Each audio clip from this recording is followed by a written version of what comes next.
Ladies and gentlemen, please welcome Gartner Research and Advisory VP Analyst and Conference Chair, Suzanne Adnams.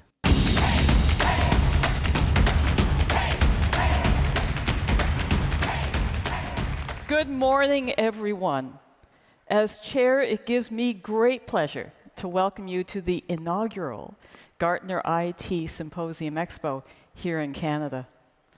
You're here with over 900 of your peers to be inspired, to be informed, and to be provoked. Now, I've lived and worked across Canada and the US, but I was born here in Toronto. I grew up in Richmond Hill, and I attended U of T. Many of you here, though, are visitors. So let's have a show of hands. How many of you are visiting Toronto here? Wow, great. And how many of you are attending your first Gartner conference? Equally great. On behalf of Gartner and Toronto, welcome to you all. We have a great 3 days planned for you. Now, the last of the hard questions. How many of you play or follow soccer? More about that later, so stay tuned. Now, Toronto has changed an awful lot since I went to university and started work here. When I come back, I barely recognize my old landmarks. Every trip, there's something new and different. And that's exactly how it should be. Change is all around us, every moment of our lives. Change is inevitable. In many ways, it's part of our thinking and our actions every single day in our personal and our work environments. But change isn't something to be feared or avoided. Change is the promise of tomorrow, if you're ready to embrace it in the moment. In a world facing transformative change, you are the ones to drive your organization forward from experimentation to scale. And you're already guiding the embrace of emerging technologies where Canada is showing steady innovation. You're driving forward from investment to results. And we're going to see how modernized resources serve as the foundation for that business transformation. And you're driving forward from planned to continuous by pursuing a product mindset that builds on the exceptional experiences your customers and your citizens demand. And throughout all of this, you can help shape the culture. A culture that welcomes change, sees the advantages in change, and is prepared for change that is rapid, continuous, and manageable. Information and technology are at the core of business transformation, but there are challenges. We will highlight several imperatives as you face the impacts from cost pressures, security challenges, and the uncertainty of global policies around the world. This week, you have access to over 800 hours of advice from leading analysts, experts, and global thought leaders. You also have dedicated time to connect with your teams, your strategic suppliers and partners, and your new peers. You're not alone in this. Every enterprise function is involved in digital business transformation and looking to you for leadership. We're going to explore together how you can lead that transformation and how the entire organization can look to the future not with doubt and fear, but with courage and optimism. Business transformation is a large-scale undertaking for the whole executive team. Your CEOs and boards tell us that they expect you, the CIO, to help drive that business transformation. Let's be honest. It's a great time to do what you do. But to capitalize on this moment, you need a formula for success now.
Ladies and gentlemen, please welcome Gartner Research and Advisory VP, Distinguished Analyst, and Chief of CIO Research, Chris Howard.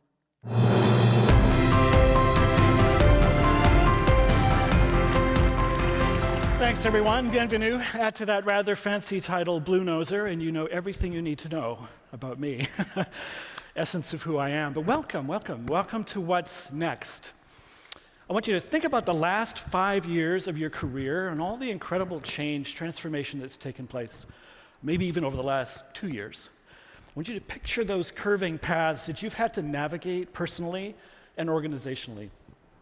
So perhaps you've dealt with changes in strategy due to geopolitics, cost or margin pressures, proving the business value of IT, security breaches. And now you're in the midst of digital transformation, impacting the IT organization itself, certainly, but also the way the entire enterprise runs, impacting the way that value is generated, how citizens interact with their government, and how businesses serve customers. But also in this moment, we're surrounded by some ambiguity.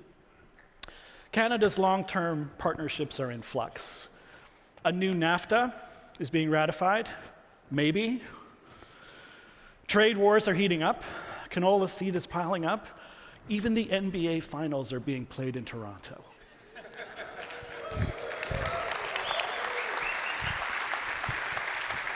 Sunday was so close. So close. So it's either a time of crisis or it's an opportunity for renewal. And what happens if the normal that we knew doesn't come back? Maybe that's okay. If you pursue the right strategy and rapidly adapt to what's next, because let's face it, there's always something next, you'll be ready to deal with sustained and rapid change, building momentum through and beyond digital transformation, using the approach that we call ContinuousNEXT. It is the formula Suzanne mentioned to achieve success in a world that is constantly changing. And it builds directly on concepts that we have introduced to you in recent years. From digital business, which requires an integrated digital platform, and now ContinuousNEXT, which is a set of interacting capabilities that help you to maintain momentum. But let me show you a simple formula. Formula begins with mindsets, accepting and embracing perpetual change. And mindsets lead to new practices, which are amplified by technology, leading to new capabilities, which, when applied, yield new results, continuously, with increasing momentum. So this morning, we're going to dig deeply into 5 significant imperatives for ContinuousNEXT. ContinuousNEXT as it relates to culture, to privacy, to augmented intelligence, to the discipline of product management, all of which require the hard work of continuous modernization. This transition to digital is undeniable and it's accelerating. It's disrupting government missions and business models and driving ever higher human and societal expectations. These 5 disciplines, along with several others, redefine the way that organizations create, deliver, and capture value, challenging the way that you operate, bringing new mindsets and new practices to IT. For example, big data is old news. I bet you haven't even said the words big data in the past year. Now executives and investors are much more interested in what you do with all of that data through advanced analytics and artificial intelligence. Leaders apply technology and information in unique and creative ways to outperform their peers. That's what distinguishes them from the rest. And the public sector organizations are also working to increase mission yield. And that's where ContinuousNEXT comes in. Your leadership will be needed to bring these new practices, develop new capabilities, and create new ways to succeed. We can look to soccer or football, the world sport. Now, if you're not familiar with soccer, it's easy to think that the randomness of the game is dealt with by each player having a set position and a set role, forward, defense, etc. But they discovered that this set system of positions didn't work that well because the predictability of positions was not effective in an unpredictable, always changing game, just like in our digital world. Now, there's a system called total football, and it works like this.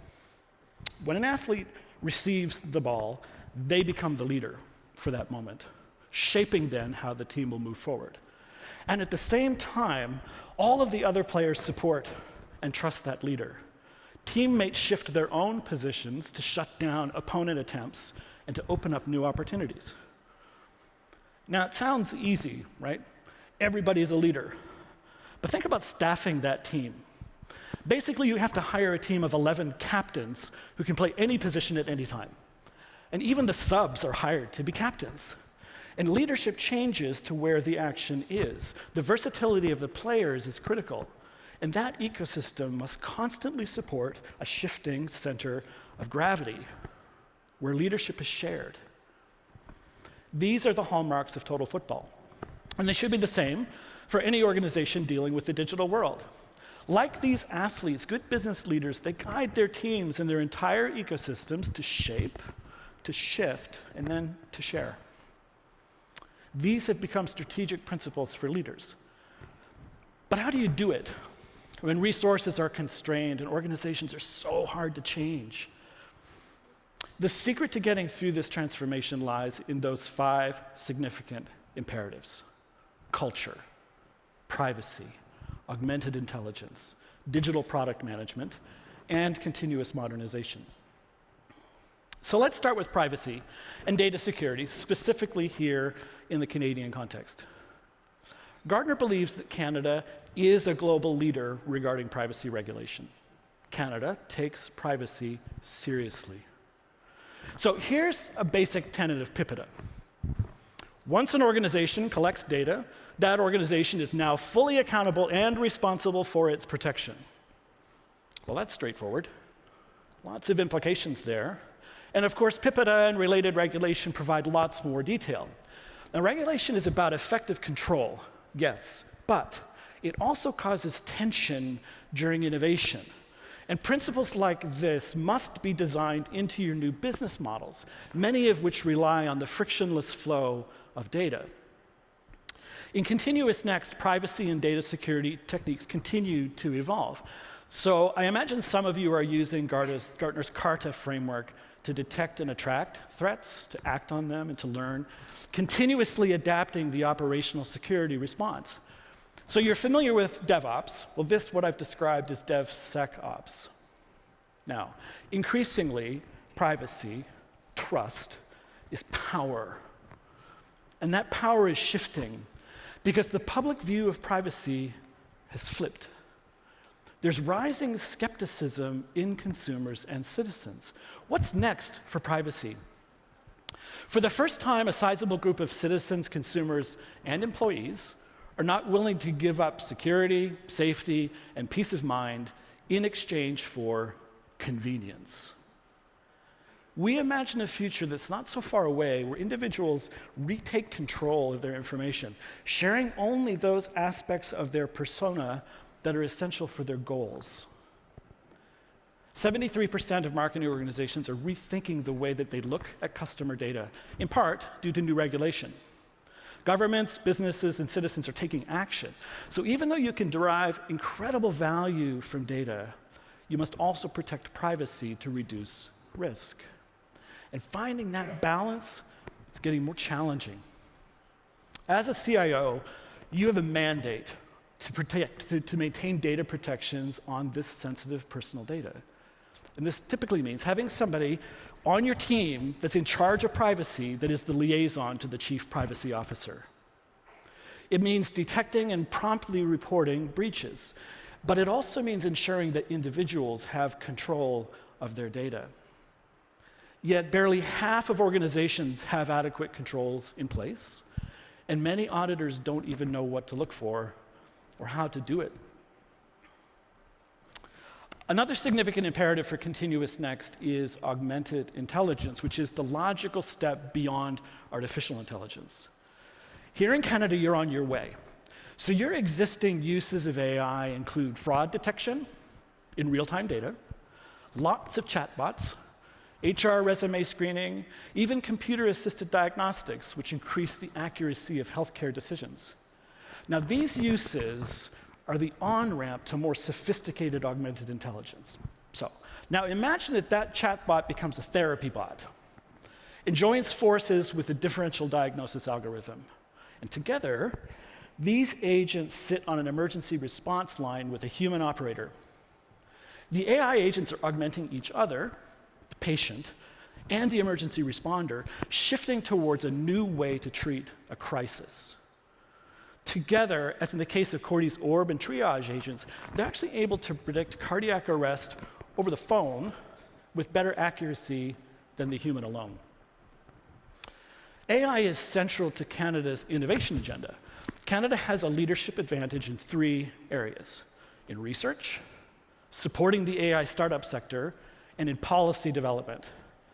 The federal government has created numerous funding opportunities to support innovation, including a nearly $1 billion investment that promotes cross-industry digital innovation. Now, Canada is also trying to stimulate AI adoption in the government itself. For example, Treasury Board has issued a white paper on ethical AI in government and a directive on automated decision-making systems in government and beyond. Agencies can take an algorithmic impact assessment to better understand their risks and how to mitigate them. Globally, under its presidency at the G7, Canada advanced the issue of trustworthy ethical AI and recently announced a strategic relationship with France to build a framework for ethical AI. Fantastic work. Right here, the University of Toronto has received a $100 million innovation grant from Gerald Schwartz and Heather Reisman. And this gift will support the launch of the newly conceived Schwartz-Reisman Institute for Technology and Society, whose mission will be to explore and address the ethical and societal implications of AI and other emerging technologies.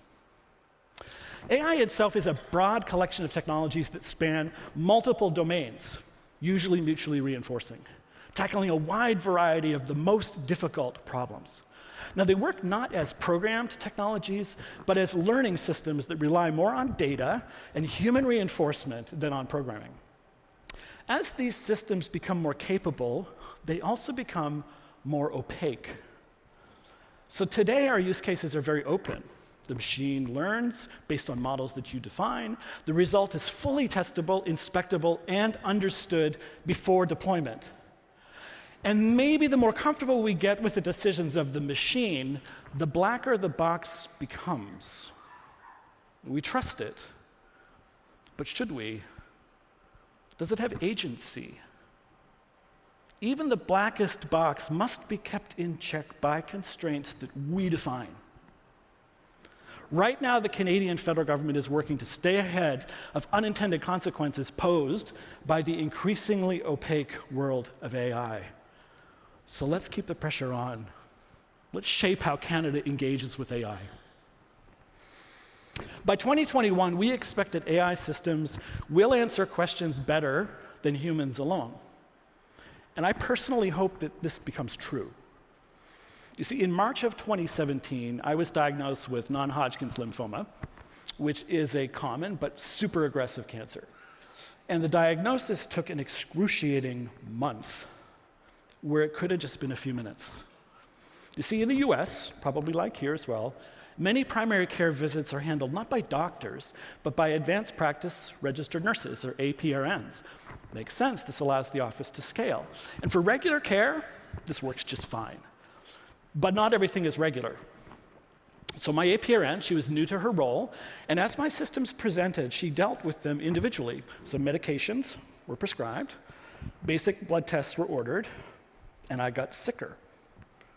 One of those blood tests had an irregularity, so I pushed for a specialist, but unfortunately there was a lack of urgency.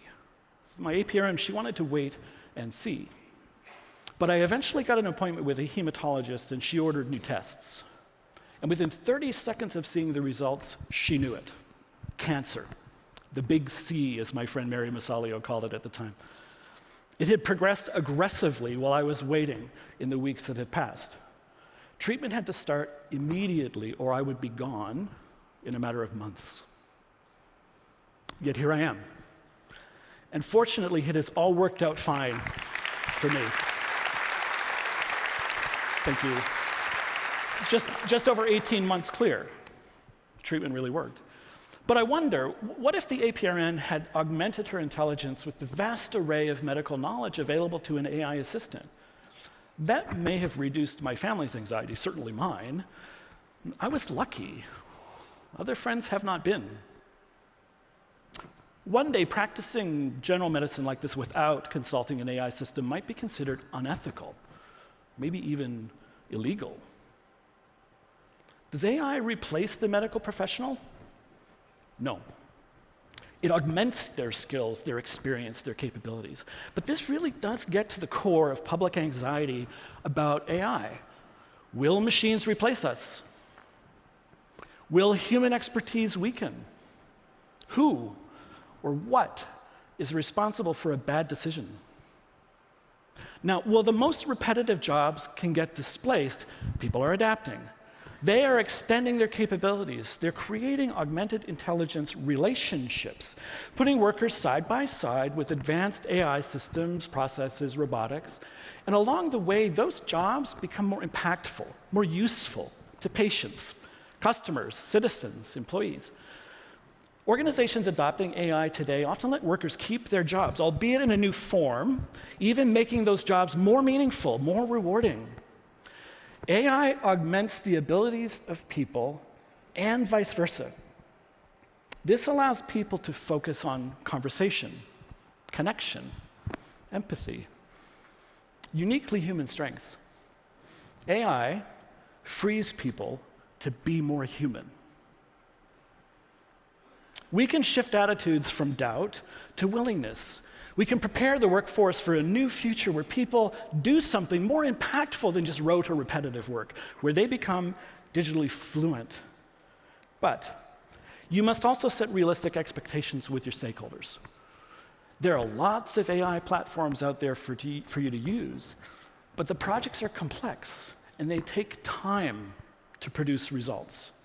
Reality is catching up with the breathless enthusiasm of early marketing from the vendors. But AI is hard. It takes strategic patience, and it takes clear and frequent communication about that road to value. And along that road, we need to share experiences, failures, small victories. Privacy, augmented intelligence. Two fundamental imperatives of ContinuousNEXT that you and your organization must master. Now, let's examine three more imperatives that will enable ContinuousNEXT. Hung La Hong will explain how to move from delivering projects to managing digital products. Mary Masalio will take us on a journey through culture hacks. But first, Catherine Lord will talk about the next most important thing on your journey. Catherine.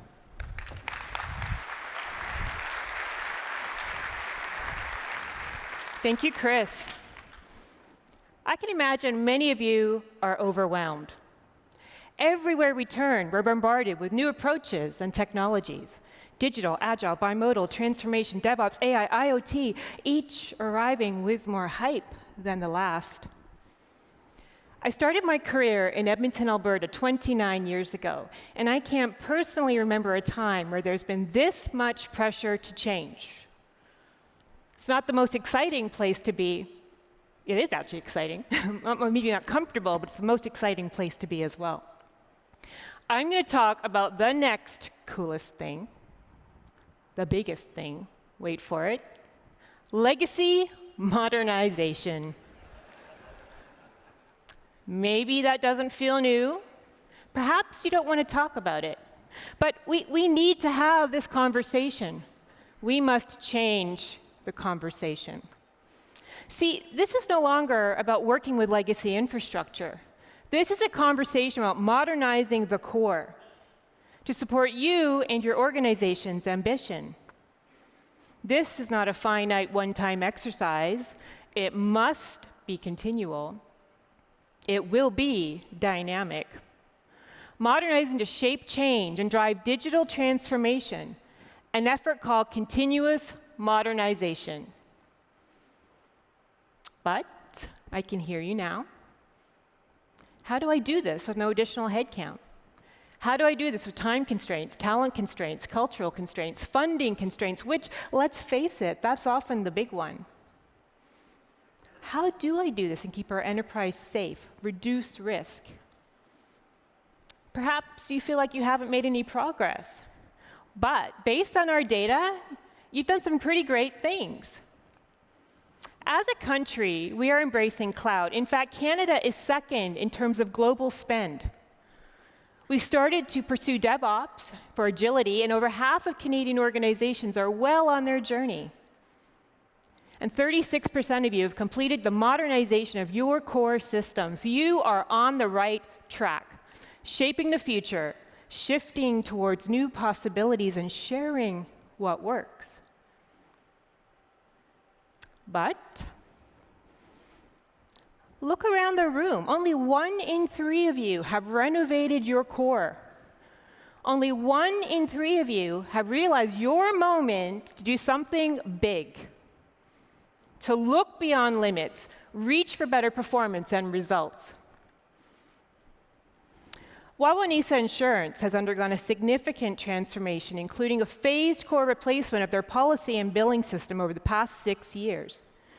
Through a migration to a modern platform and a substantial change in how they work, they have drastically changed customer experience, realized financial benefits, and internal efficiencies. For example, in their US market, they reduced policy cycle time from 19 days to merely minutes. These efforts were not easy. Many investments were made in organizational change and talent management, but the benefits Wawanesa is now realizing far outweighs the pain and challenges they encountered along the way. Wawanesa is realizing their moment. You do not want to miss your moment. What happens when we miss moments? Well, consider Toronto's infrastructure. There was a moment when this major artery, the Gartner Expressway, could have been buried, like Boston's big infrastructure project. Could have led to many benefits to the city and its citizens. Do you think a moment was lost? Might even be gone forever. Sears Canada, they missed their moment. Considered the leaders in the retail space in the 70s and the 80s, this iconic retail chain closed the last of their Canadian stores in January of 2018. They didn't innovate, didn't reinvent themselves. They were perceived as a brand stuck in the past. They missed their moment. So, how do you move forward? Well, first, let's talk about a major reality for all of us: technical debt.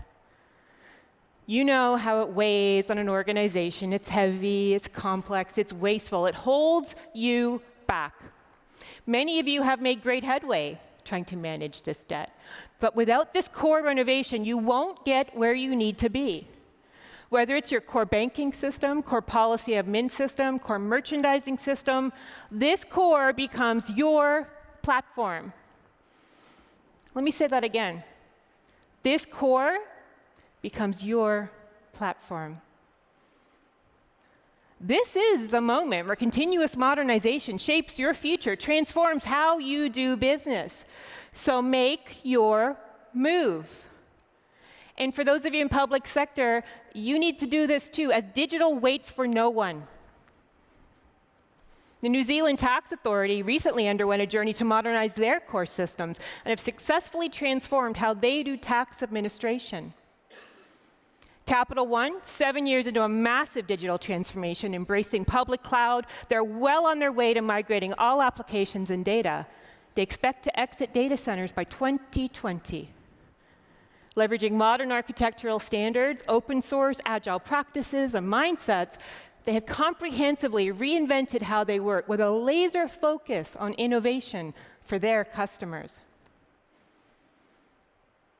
So are you ready to capitalize on your moment? If only it was so easy. Think about that big meeting when you're seeking funding and approval from the board. How do you get them to buy in, to seize the moment with you? Well, here's what you do. 1, definitely show highly technical charts. 2, I want you to use as many technical terms and acronyms as you can in the first 90 seconds. And 3, pass out detailed spreadsheets of project plans. Good idea, right? No. Actually, with this approach, you will certainly miss your moment. Now, I'm not saying you would do this, but you might be surprised how often this happens. Instead, I recommend you do one thing. Bring an ally with you. You're going to bring an ally when you ask for the approval from the board and the funds to renovate your core. Who is this ally? Well, it's one of the business leaders. You see, it works something like this. In this world of digital, business leaders want to move forward. They want growth. They want innovation. But they can't do this without a renovated core. How do they know this? Because IT, you showed them this through proof of concepts, showed them what could be when the core is renovated. Fairstone, a Canadian financial institution dealing in personal loans, recently finished a significant core renovation. They had aggressive timelines and immediate pressure to modernize. Over a 2-year period of time, driven by business need, they moved all of their core systems to the cloud. Allies were key to this modernization. After all, the move to cloud was funded by the business. You see, the business wants to be in this future world.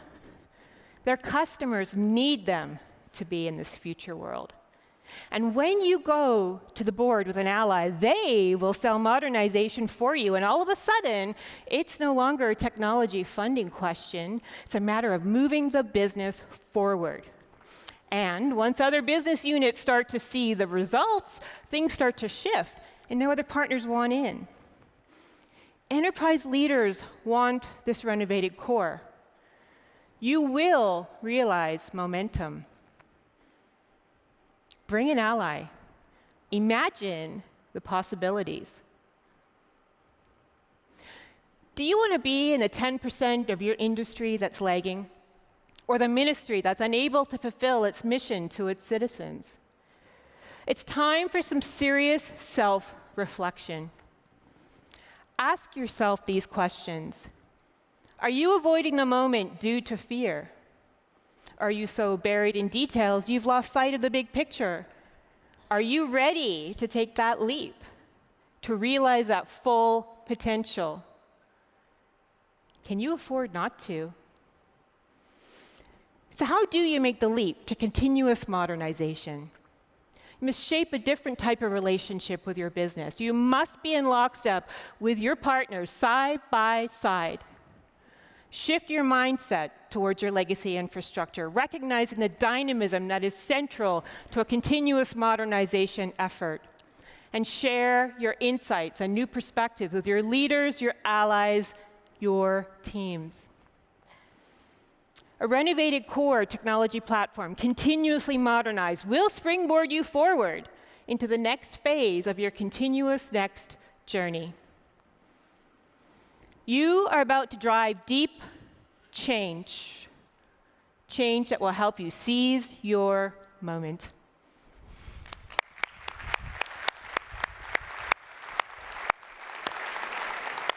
So, what would your board of directors, your CEO, your provost, what would they actually do with a renovated core? Do they know? Well, you need to make them need it, but you also need to make them believe that it was their idea, their imperative. So start building the narrative now that will motivate your executives. And to be fair, as a tech community, we spent way too long trying to build that argument from the trenches. We've kept that engine running as best we can, but it cannot hold much longer, Jim. If you aren't actively working to reduce your technical debt, you may as well leave right now. Nothing that we say for the next 2 days will be possible for you. But maybe this is your moment. Here are some ideas. Your legacy systems are not prepared to handle information in a way that is compliant with Canada's data protection, privacy, and emerging AI regulation that I talked about. The systems put you at risk. Quantify that risk and use it for leverage. Those systems, processes, and infrastructure are in no way ready to handle the requirements of machine learning and AI, which are at the heart of many of your business strategies. So is that inertia acceptable to the business? I didn't think so. But it isn't a big dig. It is strategic craft work. It's tied to continuous delivery and incremental value, the kind of value that traditional project techniques don't deliver.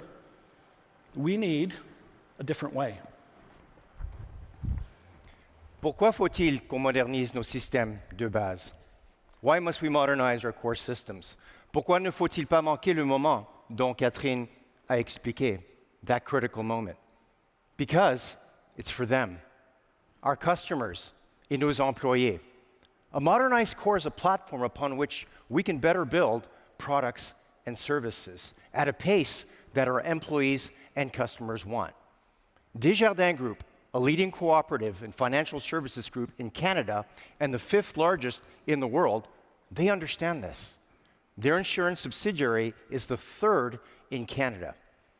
Desjardins Group focuses on the well-being of its members and clients, and that's why they launched Radar on the Desjardins Insurance mobile app that alerts clients about severe weather that could damage their property. Now, as many of you remember, we had a rare tornado in Quebec last summer. Desjardins, in partnership with the weather company, works to continually monitor microclimate events. Now, Radar isn't just a repurposed weather app. It's a sophisticated tool that detects the risk of severe weather at the user's exact address. For example, if the system detects a risk of hail within 500 meters of the user's watch location, Radar sends an alert and advice on how to protect the property and prepare within 30 minutes before the hailstorm is expected.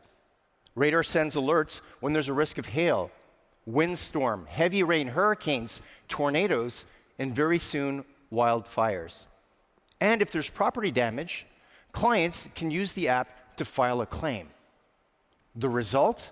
Damage reduced and well-being preserved.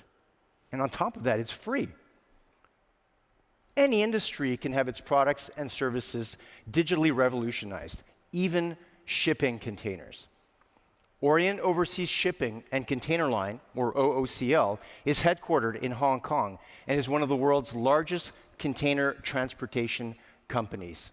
OOCL made a definitive pivot from ships to software and from project management to digital product management.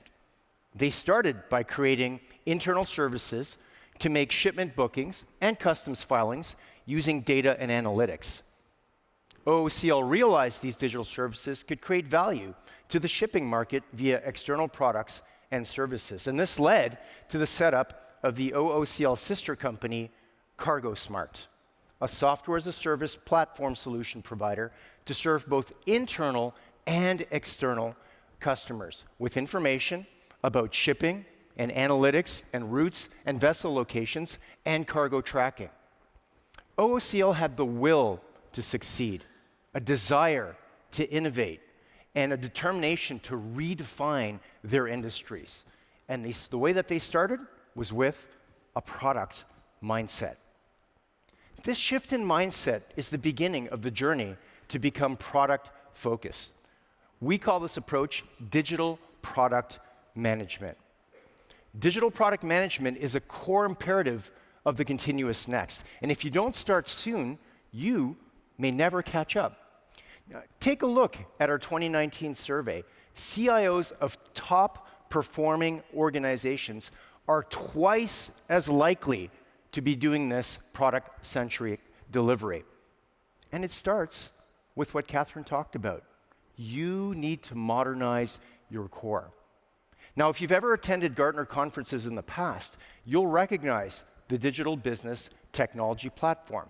It represents how a renovated core is complemented by platforms in the customer, IoT, data, and ecosystems areas. And in many ways, for IT, your first product is your platform. Let me repeat that. Your first product is your platform. And as our analyst Donna Scott says, you will manage your digital platform as a product with continuous modernization. Think of your platform as a set of Legos. These Legos can be combined to create products and services. Here are some of CIBC's Lego blocks. They evolved to a RESTful API and microservices architecture that upholds regulatory compliance, yet provides a platform for highly reusable outputs to accelerate their digital business needs. CIBC talks about how early on, their global money transfer service was quickly created by a combination of internal and external Legos, or APIs. And they didn't stop there. CIBC recently launched a smart banking platform for small businesses. This platform allows APIs from other companies, say payroll and or accounting companies, to be brought together with banking into an all-in-one financial dashboard for these small businesses. Mixing and matching your Legos with APIs from other companies creates products you could not have easily or quickly built on your own. So, who owns digital product management? Let me introduce you to the future digital product managers. It starts with you. Let's first recognize that there are three essential customers of digital products and services: employees, partners, such as suppliers, and customers. Now, IT will often initially provide the product managers for the employee and partner-facing products. For the external-facing customer products and services, the business units will often house these digital product managers. Here's how Desjardins organizes around their digital products. Let's take a look under the hood. For external products, like Radar App, the digital product manager comes from the business. For internal products, such as an app to manage purchase orders, they often start with a digital product manager within IT, because these capabilities usually originate from IT applications that you already manage. But the ultimate goal is to have the business be the product manager. Behind each of these internal or external products is a team that they call a Biz Tech Ops team. And as the name implies, it's a joint business, operations, and technology team. 20% of their efforts use digital product management approaches, as I just described. The remainder, for example, they are actually going through a core banking modernization, utilize more traditional IT methodologies. Behind every successful digital product manager, there's a highly empowered individual whose job it is to manage the product on a continuous improvement basis every waking day. This is the future of competition, making digital product management the new competency that fuels ContinuousNEXT. So it's no surprise then that the demand for digital product managers is rising rapidly.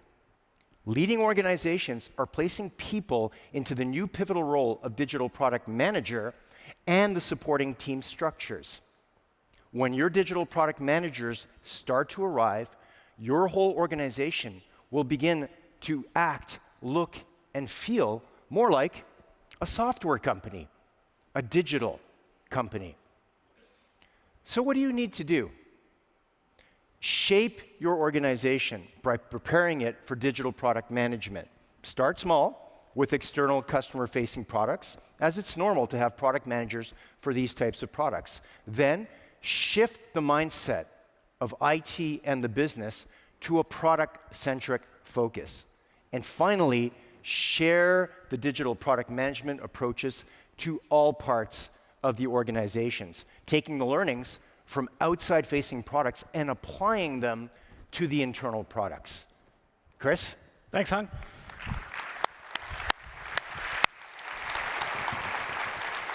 Okay, so let's just take a minute and get our minds around that, right? So a bank that creates a weather application. For others, it's an incomplete understanding of features and functions to be delivered. Business cases with unanswerable questions. Unknowable ROI. No more Gantt charts. Do those work? How is that all going to fly? Well, 48% of Canada's CIOs tell us that they're doing product management. But I wonder, how much have they really changed? Is it just a relabeling of old project and funding models? Is the aspiration for continuous delivery at risk? Maybe. But that doesn't mean it will fail. It just means that it's hard. It will take organizational and financial adjustments. It will take consistent, well-articulated leadership. Now, we have been studying companies on their digital transformation journey, and over the past couple of years, we've seen good progress along that journey to the point where Canadian companies are starting to cross over that wall from ideation and delivery to scale and to harvest. So what more can you do to assure your own success? Let's hear from Mary Massalio. Merci, Chris. Merci, Chris. Voici une question que j'aimerais vous poser. Quel est le pire obstacle qui vous empêche de réaliser votre transformation numérique? What is the biggest obstacle to digital transformation? It turns out we asked that very question in Gartner's CIO survey last year. What do you think the answer was? Culture. In Canada, 44% of you responded that business culture is the biggest thing holding you back, which is a totally true and also totally useless answer. Because culture is amorphous, it's nebulous, it's hard to get your arms around. You can't just call a meeting on Monday morning to solve your culture problems or hand off the problem to your chief culture officer. Anyone have one of those? No, right? So what should you do? I'm going to say something really obvious. The first rule of culture change is to know what you want to change into. I know that is a pretty evident statement, but here's why I'm saying it. About 95% of my client conversations in all geographies, in all industries, public and private sector, start with something along the lines of, Mary, we are undergoing a digital transformation. To which I respond, fab, that's awesome. What are you transforming into? At this point, there's usually an awkward pause, followed by a torrent of words that sound something like this. We are transforming into a digital-first organization ready for the challenges of the 21st century, exploiting our ecosystem of partners to deliver customer-centric agility and innovation everywhere. I know you got some of those words from us. I know. I know. What do you think of that as a clear and motivating message? Yuck! I mean, what does that even mean? It's got all the buzzwords. We said agility, innovation, customer-centric, ecosystem. That is so 2019, right? But what is it actually saying? But don't worry, because we will just accompany the transformation words with a picture of beautiful young people. Now everyone will love the message, right? No! Start by saying, in plain language, what you want your organization to be when it grows up. No corporate speak, no fuzziness, real words. Then, figure out how you're going to get there. In terms of getting there, you will need to do a lot of big change, as Catherine and Hung and Chris just mentioned. And I'm going to assume that to tackle that change, your organization defaults to big. Got a problem? Let's find 10 people and have them spend 6 months working on it. Your organization knows how to do that. You and your teams have muscle memory around how to do the heavy lifting, and it's necessary. To achieve what Catherine, Hung, and Chris just talked about, there is a lot of heavy lifting to be done. But what leaders systematically leave on the table are the smaller actions that could have just as big an impact, but are left on the table because they're small. This is where culture hacking comes in. Culture hacking takes change off the horizon and inserts it into people's day-to-day in a way that's visceral and memorable. So it doesn't just stay out there as something desirable, but far off. A great culture hack incites an immediate emotional response: shock, love, shame, pride, fear. And it signals to the organization that that change we talked about in theory, it's happening, it's real, it's now. Culture hacks should be low effort. By low effort, I specifically mean you should be able to design and execute a hack in under 48 hours in about 95% of cases. This is not your high effort change. You already default to that. I'm talking about a complement to the big change to land it and make it real. Here's an example. Julie Leese, Chief Digital Officer at Transport Canada, who's here today, was massively focused on getting her team to be more open. She wanted open source code shared transparently with citizens. For months, she asked her team to post their code on GitHub.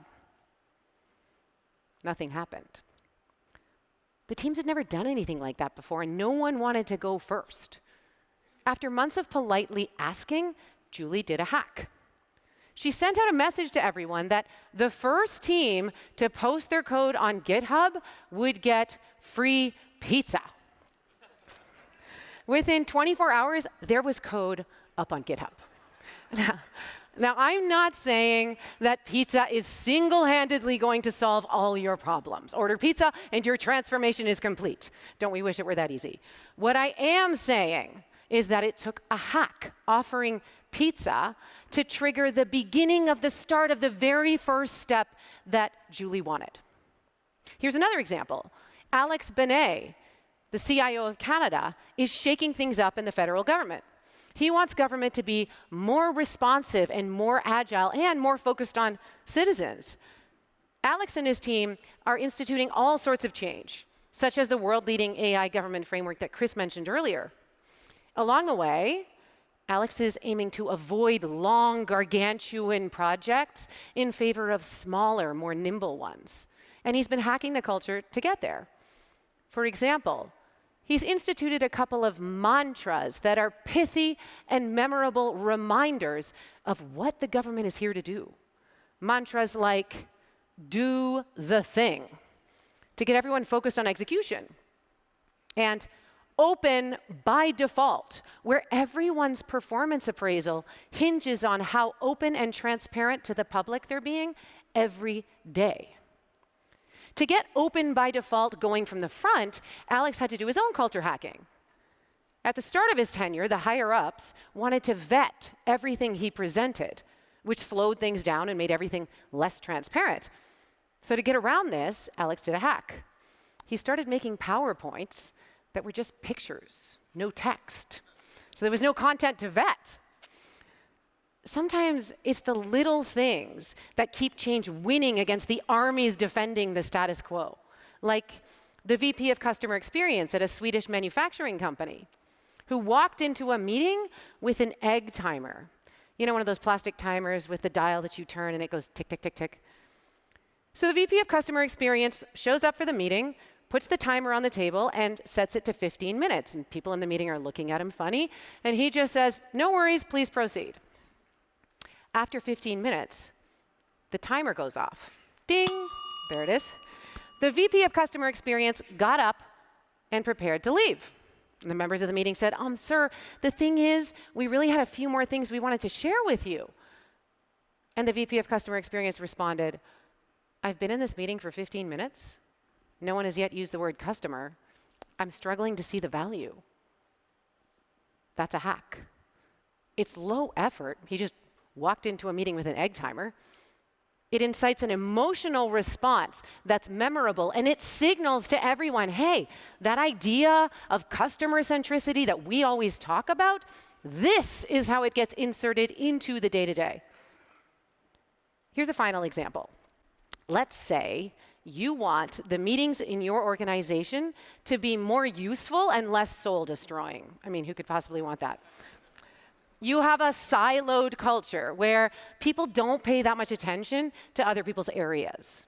Instead, in meetings, they're on their cell phones, on their laptops, and pretending to do email, but they're pretending to pay attention, but they're doing email. You could politely ask people to collaborate and play well together and break down those silos. Or you could do a hack. You could say, "New rule. The note taker for this meeting will be named at the end of the meeting." Which is so mean, but also so awesome, right? I mean, that hack is way more likely to change behavior on the spot than any number of corporate speaky requests to collaborate and be good corporate citizens. What Chris, Catherine, and Hung talked about will require hacking to stop the old and signal the start of the new. Stop thinking projects, start thinking products. Stop working in a legacy way, start working in an agile way. Stop being scared off by AI, start exploring opportunities. So, as you strategize and plan over the next few days about all the heavy lifting you have to do, make sure you shape a collection of culture hacks to land the change you want. Shift to make change real, and share by getting everyone involved in a culture hackathon. Culture is your foundation on the journey to Continuous Next. Back to you, Chris. Thank you.